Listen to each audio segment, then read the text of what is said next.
G'day guys, it's Dave here from New Zealand Outdoor Blades and Gear. Please feel free to like, comment and subscribe. It does help out my channel a ton, and I'm learning a lot and enjoying talking to people all over the world about my various hobbies, including hunting knives, hunting rifles, calibers and outdoor gear. Today I'd like to make a follow-up video about the earlier video I did on a 708 versus a 308, noting that these are two very popular and successful deer hunting calibers in New Zealand. So first of all, I have actually used both a 308 and a 708. I've taken a lot of deer with a 308 and quite a few with a 708 as well. Both fantastic calibers.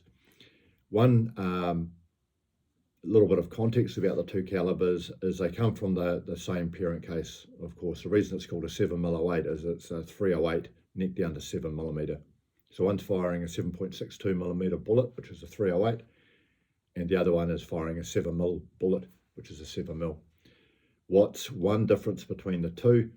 Well, the 7mm08 will offer just a little bit less recoil than the 308, and in bullet weights of the same size, the 7mm will always have a higher ballistic coefficient or aerodynamic shape over its 30 caliber counterpart. Doesn't necessarily mean it's better, but that is one advantage that it has.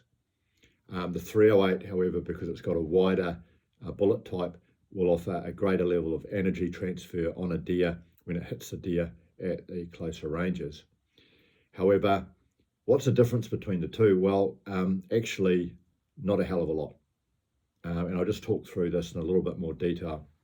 And I've got a printout here from Ron Spoomer. If you follow Ron Spoomer, he knows a heck of a lot about ballistics, but Ron Spoomer got a 308 165 grain Nosler Accubond and a 7mm08 160 grain Accubond. And you've got to be really careful with statistics, but here we have two projectiles of similar size, and the 308 has a ballistic coefficient of 475 here, and with a slightly lighter bullet, the ballistic coefficient on the 7mm08 is 531. So the 7mm08 has a much higher ballistic coefficient.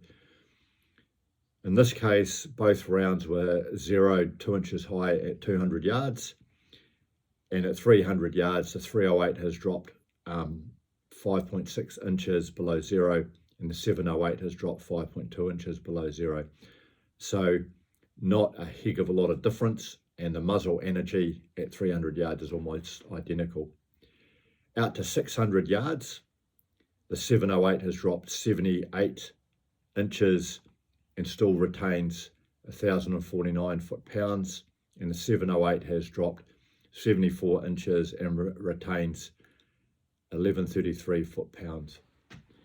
So there's about 4 inches difference at 600 yards in terms of drop between the two. So what's the difference between the two? Not a hell of a lot. We're talking about 4 inches at 600 yards. Both of them are effective deer killers out to 600 yards because you've got that 1,000 foot-pounds energy still at that point.